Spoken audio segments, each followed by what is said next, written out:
Bharati channel ప్రేక్షకులందరూ కూడా నమస్కారము. నా పేరు పెద్దోల గంగారెడ్డి. నేను ఆర్మూరు. నేను న్యాయవాదిని. పొలిటికల్ కూడా భారతీయ జనతా పార్టీ రాష్ట్ర నాయకులను.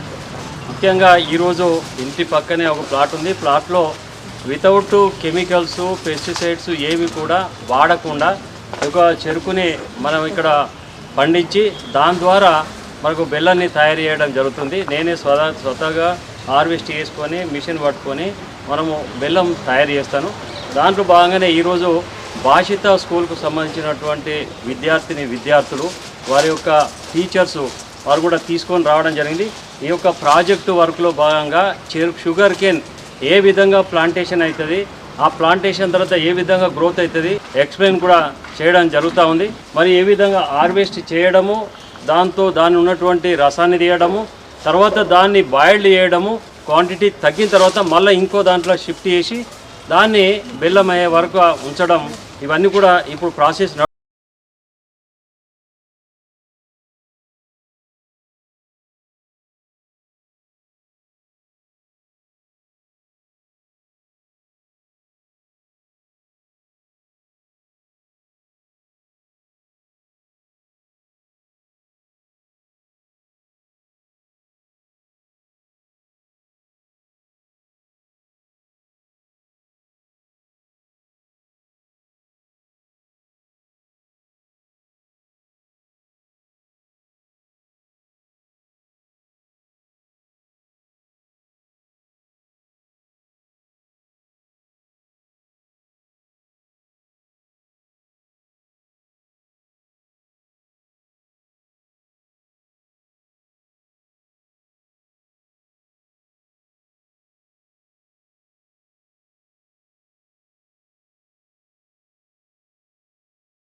ఉపయోగిస్తూ ఉంటాం.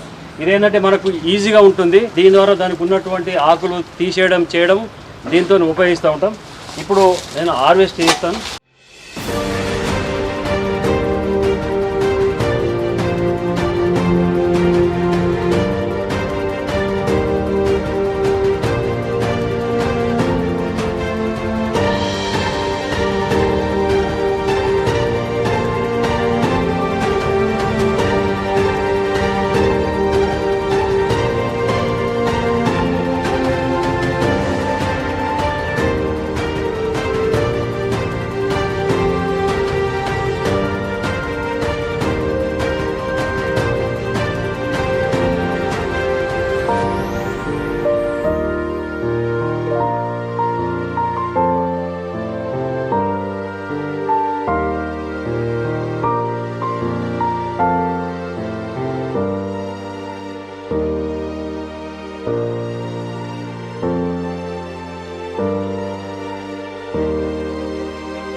మేము మా ఇంటి కోసం మాత్రమే చేయడం జరిగింది. మాకు లాస్ట్ టైం కూడా మొత్తం నేను తయారు చేసుకున్నా, మాకు ఇంకా ఇప్పటి కూడా మాకు సరిపోయినంత ఉండడం కూడా ఇంకా ఉంది. మరి అది అయిపోకముందే మనకి ఇంకా మళ్ళీ స్టార్ట్ చేయడం జరిగింది. ఇప్పుడు అక్కడ బెల్లం యొక్క ప్రాసెస్ నడుస్తుంది. ఈ రసం తీసిన తర్వాత మళ్ళీ అక్కడ బెల్లం బాయిలింగ్ చేస్తున్న వాటరు దాన్ని ఏ విధంగా అయిందో ఒక చూపిస్తాం.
షుగర్ కేను ఏ విధంగా ప్లాంటేషన్ చేస్తారు, దాని సీడ్ ఏంటిది, దాన్ని ఎట్లా ప్లాంటేషన్ చేస్తారు, ప్లాంటేషన్ చేసిన తర్వాత ఏ విధంగా గ్రోత్ వస్తుంది, ఇది ఎన్ని రోజుల పాటుగా ఈ యొక్క గ్రోత్ ఉంటుంది, ఇయర్లీ ఎన్ని క్రాప్స్ వస్తాయి విషయాన్ని మీకు స్పష్టంగా చెప్పడం జరిగింది. ఈ యొక్క షుగర్ కేన్ ద్వారా మనకి ఏ రకాల లాభాలు ఉన్నాయి, దాని ద్వారా ఏమి ఉత్పత్తి అవుతుంది, ఆ విషయం కూడా మీకు స్పష్టంగా చెప్పడం జరిగింది. మనము అందరం కూడా విద్యార్థులం కాబట్టి మనకు అన్ని రకాల అవగాహన ఉండాలి. కెమికల్కి సంబంధించినవి, పెస్టిసైడ్కు సంబంధించినవి వాడడం వల్ల చాలామందికి క్యాన్సర్ వ్యాధులు చూస్తూ ఉన్నాం. కాబట్టి వాటిని అన్నిటి కూడా అధిగమించడానికి మనం విద్యార్థినులుగా మన యొక్క పేరెంట్స్ కానీ, మనం కానీ, మన బంధువులం కానీ ఎవరు కూడా అట్లాంటి పరిస్థితులు రాకుండా మనము మన ఇంటి దగ్గర మనం కష్టపడి పెస్టిసైడ్స్ లేనటువంటి, కెమికల్ లేనటువంటి, ప్లాస్టిక్ రహితమైనటువంటి మనం వాడుకుంటే మనము చదువుకున్నందుకు, జ్ఞానాన్ని సంపాదించుకున్నందుకు మనము మన సమాజానికి, మన కుటుంబానికి ఉపయోగపడే విధంగా రాబోయే కాలంలో ఆరోగ్యంగా ఉండడానికి కోసము అవకాశం ఉంటుంది. మన ఇంటి ముందు కొద్దిగా ప్లేస్ ఉన్నా కూడా ఒక 2 పెట్టుకుంటే మన ఇంటికి సరిపోయినంత అవుతుంది. కాబట్టి దానికోసం ఇబ్బంది పడాల్సిన అవసరం లేదు. మనకి ఇంత ప్లాట్ ఉండాలా అనవలసిన అవసరం కూడా లేదు. ఖచ్చితంగా నేను చేస్తాను, సాధిస్తాను, నేను ఫస్ట్ క్లాస్ రాలా, సెకండ్ క్లాస్ రాలా, లేదా నేను ఐఏఎస్ కావాలా, ఐపీఎస్ కావాలా, ఉద్యోగం సంపాదించాలా, వ్యాపారం చేయాలా, ఇవన్నీ ఎట్లయితే అనుకుంటారో దీన్ని కూడా మన ఇళ్ళల్లో కూడా మనము ఇక కెమికల్ లేకుండా, పెస్టిసైడ్ లేకుండా వాడుకోవడానికి కోసం మీరు అందరూ కూడా ప్రయత్నించాలి. ఈరోజు ఈ సార్ వాళ్ళ ఆర్గానిక్ షుగర్ కేన్ ప్లాట్ని అయితే చూడడానికి వచ్చాను. ఈ సార్ ఎక్స్ప్లెయిన్ చేసిన విధానం అయితే నాకు చాలా బాగా నచ్చింది. నేను కూడా ఇంటికి వెళ్ళిన తర్వాత ఆర్గానిక్ షుగర్ కేన్ పెట్టాలనుకుంటున్నాను. బెల్లం తయారు చేసే విధానం, షుగర్ కేన్ జ్యూస్ తయారు చేసే విధానం సార్ చాలా బాగా చూపెట్టారు. Thank you. స్వయంగా తానే చెరుకు పంటను చేస్తూ బెల్లంని ఏ విధంగా తయారు చేయాలి అనేది మా పిల్లలందరికీ చాలా చక్కగా చేస్తూ వివరించారు. ఈ ప్రాక్టికల్గా వాళ్ళకు అవగాహన వస్తుంది. ఏంటంటే మన నిజ జీవితంలో పెస్టిసైడ్స్ ద్వారా ఏ విధంగా సైడ్ ఎఫెక్ట్స్ వస్తున్నాయి, మళ్ళీ ఎలాంటి న్యాచురల్ పంటల ద్వారా మనకు ఏ విధంగా హెల్త్ బాగుంటుంది అనేది చాలా చక్కగా వివరించారు సార్. చాలా ధన్యవాదాలు. చెరుకు పంటను ఎలా పండించాలి, ఆర్గానిక్ ద్వారా ఎలా పండించాలి, దాని విత్తనం ఎలా ఉంటుంది, దాని విత్తనంని ఒకసారి నాటితే ఎంత గ్రోత్ వస్తుంది, రెగ్యులర్ రోజుగా నీళ్లు పోస్తూ ఉంటే ఎంత హైట్ పెరుగుతుంది చెరుకు చెట్టు ఎంత హైట్ పెరుగుతుంది, ఒక చెరుకు చెట్టు నుంచి ఎంత రసం వస్తుంది అనేది చాలా వివరంగా ఇచ్చారు సార్. స్వయంగా తన చేతితోటి ఎలా కట్ చేయాలి, కట్ చేసిన తర్వాత ఎంత లావుగా ఉంటే ఎంత రసం వస్తుంది అనేది పిల్లలకు చాలా వివరంగా ఎక్స్ప్లెయిన్ చేశారు. సార్కి దానికి స్కూల్ తరఫున, యాజమాన్యం తరఫు నుంచి చాలా ధన్యవాదాలు తెలుపుకుంటున్నాము. చెరుకు రసం ద్వారా ఆరోగ్యానికి ఎంత బెనిఫిట్ అనేది కూడా చాలా సార్ వివరంగా ఎక్స్ప్లెయిన్ చేశారు. చెప్పిన సార్ చాలా ధన్యవాదాలు.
రెడ్డి ప్రముఖ న్యాయవాదిగా అందరికీ సుపరిచితులు. అయితే గత కొంత కాలంగా వారు ఆర్గానిక్ ఫార్మింగ్ అనేది చేస్తూ ఉన్నారు. తన నివాసానికి పక్కనే ఒక ప్లాట్లో ఆర్గానిక్గా చెరుకును సాగు చేయడము, అదేవిధంగా చెరుకును బెల్లం తయారీగా మార్చడం కూడా జరుగుతూ ఉంది. ఆర్గానిక్ బెల్లం తయారీకి ముఖ్యంగా కారణాలు ఏంటి, వారు సమయం కేటాయించడానికి మరిన్ని విశేషాలు అడిగి తెలుసుకునే ప్రయత్నం చేద్దాం.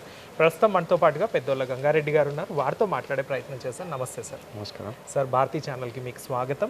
ఇంత బిజీ షెడ్యూల్లో మీరు ఆర్గానిక్ ఫార్మింగ్కి టైం కేటాయించుకోవడానికి గల ముఖ్య కారణం ఏమిటి అంటారు? మనిషి యొక్క జీవితంలో ఆరోగ్యం అనేటువంటిది చాలా ఇంపార్టెంట్. ఆరోగ్యం లేకుండా ఎన్ని కోట్లున్నా లక్షల కోట్లున్నా అది దేనికి ఉపయోగకరం కాదు. కాబట్టి మనకు ఇప్పుడున్నటువంటి సమాజంలో అందరూ కూడా కెమికల్స్, పెస్టిసైడ్స్, తర్వాత ప్లాస్టిక్ రహితమైనటువంటి అన్నీ వాడడం వల్ల చాలామంది అనారోగ్యానికి గురవుతూ ఉన్నారు. మరి ఎక్కువ మొత్తంలో 20-30 ఎకరాలు ఉన్నటువంటి రైతు కూడా వారు ఆర్గానిక్ని మరి పండించుకొని తినడానికి అవకాశం లేకుండా ఉన్నటువంటి పరిస్థితి. వాళ్ళ ఆ కోణాన ఆలోచన చేయకుండా మరి వాళ్ళందరూ కూడా పెస్టిసైడ్స్, కెమికల్ వాడి అనారోగ్యం గురి అవుతూ ఉన్నారు. ఆ విషయం తెలిసి కూడా అది నిత్యంగా మరి దాన్నే వాడుతూ ఉన్నారు. కాబట్టి అది మంచి పద్ధతి కాదు. ఆరోగ్యం కాపాడుకోవడం అటువంటి ఇంపార్టెంట్. కాబట్టి ఆర్గానిక్ వాడుకోవడం వల్ల మన ఆరోగ్యం బాగుంటుంది, రాబోయేటువంటి తరాలకు కూడా బాగుంటుంది అనేటువంటిది మనం అందరికీ ఆదర్శంగా ఉండవలసినటువంటి అవసరం ఉంది. ఇలా ఒక చిన్న ప్లాట్లోనే ఆర్గానిక్ ఫార్మింగ్ చేయాలన్న ఆలోచన ఎలా మొదలైంది? వాస్తవంగా ప్రతి ఒక్కరు కూడా మాకు వ్యవసాయ భూమి లేదు, మేము ఎక్కడ పండించుకోవాలి అనేటువంటి ఆలోచన చాలామంది 80% ప్రజలు అదే ఆలోచన చేస్తూ ఉంటారు. దానికి ఎకరాలు ఉండవలసినటువంటి అవసరం లేదు. మామూలుగా మనకు ఉన్నటువంటి 10 గజాలు లేదంటే 20 గజాలు మన ఇంటికి కట్టేటప్పుడు సరౌండింగ్గా మనం వదిలేసుకుంటాం. అది మనకు అన్ని కూరగాయలకు కావచ్చు, మనకు చెరుకుకు సంబంధించింది దీన్ని పండించుకోవడానికి అన్నిటికీ సరిపోతుంది. మాకు ఉన్నటువంటి ప్లాటు 220 గజాలు. ఆ 220 గజాల్లో దాంట్లో ఉన్నటువంటి మన షుగర్ కేన్ను మనము దాంట్లో ఉత్పత్తి చేస్తూ ఉన్నాం. దాంతోపాటుగా మరి జామకాయలు ఉత్పత్తి చేస్తున్నాం, మోసంబి ఉత్పత్తి చేస్తున్నాం, డ్రాగన్ పొడు ఉన్నది, సీతాఫలం ఉన్నది, నిమ్మ ఉన్నది, మరి అరటి కూడా మొన్నటి వరకు ఉంది. దాంట్లో సపోటా కూడా.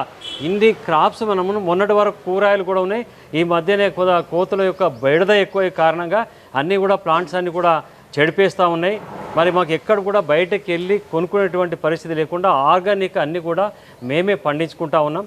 కాబట్టి దీనికోసం ఎకరాల ల్యాండ్ ఉండవలసిన అవసరం లేదు. మన ఇంటి దగ్గర మనకి కొన్ని ప్రాంతాల్లో అయితే స్లాబ్ పైన మట్టి వేసుకొని దాంట్లో అన్నీ కూడా మన బకెట్స్ ఆ టైపు మరి మట్టి కానీ ప్లాస్టిక్ కానీ అట్లా వేసుకొని మనకి కూరగాయలు పండించుకోవచ్చు, చెరుకు పండించుకోవచ్చు, మన ఇంటికి అవసరమైన అన్ని కూడా పండించుకోవడానికి అవకాశం ఉన్నాయి. దానికి ల్యాండ్ ఎకరాలు ఉండాల్సిన అవసరం లేదు. మనం చేసుకోవాలనేటువంటి ఆలోచన ఉన్నప్పుడు, పట్టుదల ఉన్నప్పుడు ఇవన్నీ సాధ్యమే.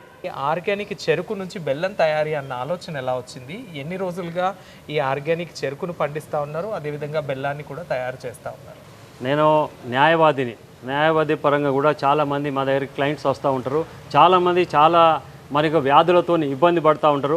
నేను రాజకీయంగా రాష్ట్ర నాయకుని కాబట్టి నేను వివిధ జిల్లాలకు నిత్యం తిరుగుతూనే ఉంటాం. బిజీ ఉన్నప్పటికీ కూడా అక్కడ ఉన్నటువంటి చాలామంది దగ్గరికి మేము వెళ్ళడము, పరామర్శించడము, చాలామంది కుటుంబాలలో అనారోగ్యానికి గురైపోయి ఇబ్బంది పడుతూ ఉన్నారు.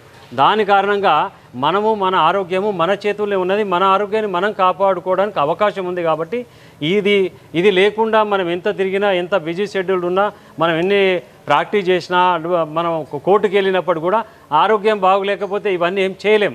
కాబట్టి మనం దానికోసం సమయం కేటాయించాలనే ఉద్దేశంతో మనం ఇది ఆర్గానిక్ దానికోసం వేసినాం. ఇక్కడటువంటి చెరుకు మా యొక్క ప్లాంటేషన్ చేయడం, ఆ చెరుకు యొక్క ప్లాంటేషన్ కూడా ఈ యొక్క చెరుకు షుగర్ కేనే ప్లాంట్ కాబట్టి దాని ద్వారానే ప్లాంటేషన్ అయితే దాన్ని మట్టిలో పెట్టేసి మట్టిలో పెట్టేస్తే 15 నుంచి 30 రోజుల లోపల దాని యొక్క ప్లాంట్ వస్తుంది. మీరు ఇప్పుడు కూడా మీ దాంట్లో చూపించడం జరిగింది. అది వేసిన తర్వాత సంవత్సరానికి ఒకసారి మాత్రమే దీని యొక్క హార్వెస్టింగ్ ఉంటుంది. సంవత్సరానికి ఒక పంట పండుతుంది.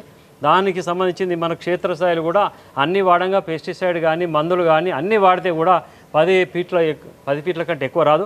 కానీ ఇప్పుడు మనకు ఉన్నది అక్కడ సెకండ్ స్లాబ్ వరకు కూడా మరి ఇది క్రాస్ వచ్చింది, ఇంకటి క్రాస్ డౌన్ అయిపోయింది. 20 ఫీట్ల యొక్క చెరుకు యొక్క హైట్ పెరగడం జరిగింది. మరి దీంట్లో ఏం మందులు వాడలే, కేవలము దానికి టైం ప్రకారంగా వాటర్ ఇవ్వడం మాత్రమే నేను చేస్తున్నటువంటి పని. కాబట్టి ఏ మందులు వాడకుండా దాన్నే ఈరోజు మనకు బాచిత స్కూల్ నుంచి కూడా రావడం నేను దీన్ని బెల్లం తయారు చేస్తున్నాను. ప్రతి సంవత్సరం కూడా నేనే దాని రసం తీసి బెల్లం అండి మేము బెల్లం తయారు చేసుకుంటాం, మేమే తయారు చేసుకుని మేము వాడతాం. గత సంవత్సరం కూడా తయారు చేసింది కూడా ఇంకా ఇప్పటి వరకు ఉంది. మళ్ళీ ఇప్పుడు వచ్చేసింది, మళ్ళీ రాబోయే సంవత్సరం వరకు కూడా మనకు ఉపయోగపడుతుంది. మరి మేము దాన్ని తీసి హార్వెస్ట్ చేసి రసాన్ని తీసి తర్వాత ఒకసారి బాయిల్డ్ చేస్తాం. బాయిల్డ్ చేసిన ఒక స్టేజ్కి వచ్చిన తర్వాత మళ్ళీ వేరే దాంట్లోకి షిఫ్ట్ చేస్తాం. ఆ షిఫ్ట్ చేసిన తర్వాత దాంట్లో మళ్ళీ బెల్లం తయారవుతుంది. ఇప్పుడు దాన్ని కూడా మీకు చూపించడం జరిగింది. ఇది అట్లాగే స్కూల్కు సంబంధించినటువంటి పిల్లలు కూడా రావడం జరిగింది. ఇది ఎందుకంటే నా ఒక్కోడి కోసమో సమాజంలో నేను ఒక్కొని బాగుండాలని కాకుండా అన్ని కుటుంబాలు బాగుండాలనే కాన్సెప్ట్తోని మరి ఒక బాచిత స్కూల్కు సంబంధించిన యజమానికి చెప్తే వాళ్ళందరూ కూడా ఒక 40 మంది పిల్లలు స్టూడెంట్ మహిళలు అంటే విద్యార్థులు వాళ్ళకు టీచర్స్ వచ్చి ఇక్కడ మొత్తం కూడా విజిట్ చేయడం జరిగింది. వారికి ప్లాంటేషన్కి సంబంధించింది కానీ హార్వెస్ట్కి సంబంధించింది కానీ రసాన్ని తీయడం కానీ మరి తర్వాత బాయిల్డ్ చేయడం కానీ బెల్లం తయారు చేయడం కానీ ఇవన్నీ కూడా వాళ్ళకు స్పష్టంగా ఎక్స్ప్లెయిన్ చేయడం జరిగింది. వాళ్ళు కూడా వాళ్ళ కుటుంబాలలో కూడా అందరూ కూడా ఆర్గానిక్ సంబంధించింది ఉన్న కొద్ది ప్లేస్లో కూడా చేసుకోవడానికి అవకాశం ఉన్నదని చెప్పడం జరిగింది. కాబట్టి ముఖ్య ఉద్దేశం ఏంటంటే ప్రతి ఒక్కరు కూడా ఆర్గానిక్ మనం ఉన్నటువంటి ప్లేస్ లోపల అడ్జస్ట్మెంట్ చేసుకొని మట్టికి సంబంధించినటువంటి కుండల్లాగా తయారు చేసుకుని దాంట్లో కూడా ప్లేస్ లేకపోతే కూడా ఓపెన్ ప్లేస్ లేకపోయినా కూడా మన టెర్రస్ మీద కూడా చేసుకోవడానికి అవకాశం ఉంది. ఇప్పటికే విద్యార్థులందరూ వచ్చి బెల్లం తయారీ విధానం కావచ్చు చాలా చక్కగా నేర్చుకొని వెళ్ళారు. ఇలా నెక్స్ట్ జనరేషన్స్కి మీరు ఇలా మంచి మంచి అలవాట్లు నేర్పిస్తూ ఉన్నారు. ఎట్లా అనిపిస్తూ ఉంది మీకు? నేను చెప్పే దాంట్లో కనీసం 10% అది ఉపయోగించుకుంటే నాకు అంతకంటే ఆనందం ఏముండదు. ఎందుకంటే నేను సమాజంలో కనీసం 2-3 కొంత అవగాహన కల్పించి వారు కూడా ఆర్గనైజ్ చేసేది సంబంధించింది ఏదైతుందో దాన్ని వాడుకొని వాళ్ళ కుటుంబాలు బాగుపడాలా, సమాజం బాగుపడాలా, దేశం బాగుపడాలా అనే కాన్సెప్ట్తోని వాళ్ళు వచ్చి నేర్చుకున్నందుకు నాకు చాలా ఆనందంగా ఉన్నది. నేను ఒక టీచర్ లాగానో లేకపోతే వాళ్ళకు స్కూల్ యజమాని లాగానో నా వంతు కొంత ప్రయత్నం చేసిన అనేటువంటి ఆనందం మాత్రం ఉంది. బయట బెల్లానికి ఈ ఆర్గానిక్ బెల్లానికి తేడా తెలుస్తూ ఉందా? ఎట్లా అనిపిస్తూ ఉంది? బయట బెల్లంలో చాలా రకాల కెమికల్స్ వాడితేనే ఆ యొక్క బెల్లాన్ని తయారు చేయడం జరుగుతుంది. ఇది వితౌట్ కెమికల్, ఏ కెమికల్ మనం బెల్లం తయారు చేసేటప్పుడు కూడా ఏ కెమికల్ కానీ ఏది కానీ కొన్ని దగ్గర చెట్లకు సంబంధించిన రసం వేస్తారు, కొన్ని కెమికల్స్ వాడుతూ ఉంటారు. కానీ అట్లాంటి ఏమి వాడకుండానే మనం తయారు చేస్తూ ఉన్నాం. కాబట్టి రసం కూడా చెరుకు కూడా నేను అదే విధంగా తయారు చేస్తున్నాం. ఒకవేళ బయట దానికి మనకు వాస్తవంగా నేను ఇప్పుడు తయారు చేసినటువంటి బెల్లం 10 లీటర్ల యొక్క రసాన్ని తీస్తే 2 లీటర్లు మాత్రమే 2 కిలోలు మాత్రం బెల్లమే వస్తుంది. కానీ వాస్తవంగా ఒక్కొక్క కిలో బెల్లం తయారు కావాలంటే మనకు కనీసం 300-400 కాస్ట్ అవుతుంది. దాని యొక్క కాస్ట్ క్యాలిక్యులేట్ చేస్తే అంత అవుతుంది. కానీ మనకు బయట అమ్మేది 60-70 రూపాయలకు 1 కిలో వస్తున్నది. దీన్ని బట్టి మీరు అర్థం చేసుకోవాలా దాని క్వాలిటీకి దీని క్వాలిటీకి ఎంత తేడా ఉంటుందో మనకు స్పష్టంగా అర్థమవుతుంది. కాబట్టి ఏది నాణ్యమైనటువంటిదో దాన్ని బట్టి మనం అంచనా వేసుకోవాలా. దాని ద్వారా ఎంత నష్టం ఉన్నది, ఆరోగ్యానికి ఎంత నష్టం జరుగుతుందో దీన్ని బట్టి మనకు అర్థం చేసుకోవచ్చు. చివరిగా ఆర్మూర్ పట్టణ ప్రజలందరికీ, నిజామాబాద్ జిల్లా ప్రజలందరికీ, మా భారతీ ఛానల్ ప్రేక్షకులకు మీరు ఇచ్చే సందేశం ఏంటి? ఆర్మూర్ కానీ నిజామాబాద్ జిల్లా కానీ ముఖ్యంగా భారతీ ఛానల్ యొక్క యాజమాన్యము ఈ యొక్క ఇంట్రెస్ట్ తీసుకొని దీన్ని కూడా ఇంకా ప్రజలకు తీసుకువెళ్ళాలనే కాన్సెప్ట్ ఏదైతుందో చాలా ఆనందం. ప్రజలందరూ కూడా మేలు జరగాలని చెప్పి మీ ఆ భారతీ ఛానల్ ద్వారా ప్రజలందరూ కూడా ఈ యొక్క ఛానల్ ద్వారా అవగాహన కల్పిస్తే కొంత నేను అదే స్కూల్ వాళ్ళు వచ్చారు అందులో కనీసం 5 ఊరు చేంజ్ అయినా నాకు సంతోషమే. మీ యొక్క భారతీ ఛానల్ ద్వారా మీకు వేలాది మందిని మార్పు చేయడానికి అవగాహన కల్పించడానికి అవకాశం ఉంది. కాబట్టి ఒక ఛానల్గా ప్రజలందరి యొక్క ఆరోగ్యంగా ఉండాలనేటువంటి కాన్సెప్ట్తోనే మీరు ఇక్కడికి రాయినరు. ఆ కాన్సెప్ట్ నెరవేరాలంటే దీన్ని ఎక్కువ మందికి అవగాహన కల్పించడానికి అవకాశం ఉంది. దాని ద్వారా మీ యొక్క యాజమాన్యానికి మీ అందరూ కూడా ధన్యవాదాలు. విలువైన సమయాన్ని కేటాయించి ఈరోజు మా ప్రేక్షకులందరికీ, ఆర్మూర్ పట్టణ ప్రజలందరికీ, నిజామాబాద్ జిల్లా ప్రజలందరికీ చాలా చక్కగా అవగాహన కల్పించినందుకు అందరి తరపున మీకు ప్రత్యేకంగా ధన్యవాదాలు. Thank you sir. మనందరి తరపున పెద్దోళ్ళ గంగారెడ్డి గారికి ప్రత్యేకంగా ధన్యవాదాలు తెలియజేసుకుందాం. అదేవిధంగా మీరు కూడా మీ ఇంటి పరిసరాల్లో ఇలా ఆర్గానిక్ వ్యవసాయాన్ని చేసుకోవాలని మా ఛానల్ తరపున మేము మనస్ఫూర్తిగా కోరుకుంటున్నాం. కెమెరా పర్సన్ శ్రీధర్తో ఫనీ, భారతీ ఛానల్, నిజామాబాద్.